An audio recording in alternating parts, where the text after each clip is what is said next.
Assalomu alaykum, hurmatli mekendeshler, ayriqcha dehqonlar, fermerler. Men özüzlөргө belgili болгондой ушу айыл чарба багытында көп жаңылыктарды чагылдырып, өзүбүз анча-мынча жер иштетип жүрөбүз. Анан мынау идеяны биз көп жылдан бери айтып жүргөнбүз да. Мына биз Мединада бир Салман аль-Фарс деген сахабадан калган бакта турабыз. Мынау курма багы экен. Курма багы, курма. Анан бул жерге бул өзү канча гектар экенин билбейм. Бул жерге алып келгендер билсе керек. Дана. Мына чекесин гана мындай жасап, мына тазалап, мына жерди адамдар аралап басып жүрө турган кылып мына шагыл төшөп, анан мындай столдорду коюп, чайларды уюштуруп коюшуптур.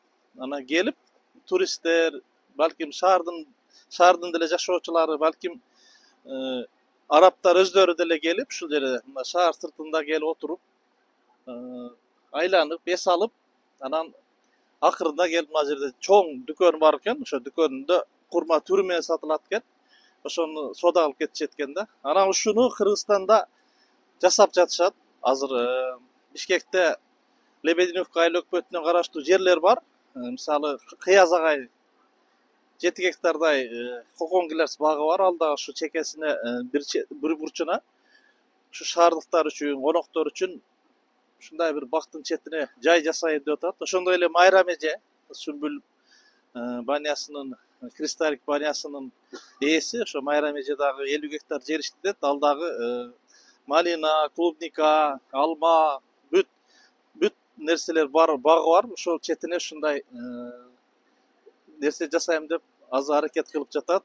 Анан мен бул видеону көргөндөр дагы Баткендегилер ушундай өрүк бактын четине, Аксыдагылар черешня бактын, баягы кара өрүк бактын четине ошондой кылып жасасаңыздар болот. Мына ушул идея.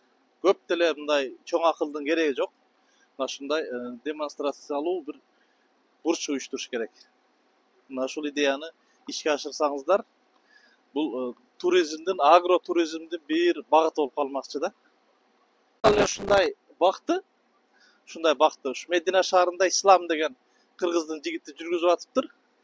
Ага өткөндө Илимбек мырза келген топ барган экен. Бизди бүгүн мына автобус бул жака айдап келди. Анан булардын бир кызыкчылыгы бар экен. Мына автобустар, мына фирмалар туристтерди алып келсе бизге окшогон. Буларга да бир процент чыгарып берет окшойт. Анан сөзсүз алгыла, мына ушул жерде курмадан алгыла деп булам биздин кулагыбызга куюп эскертип атышат.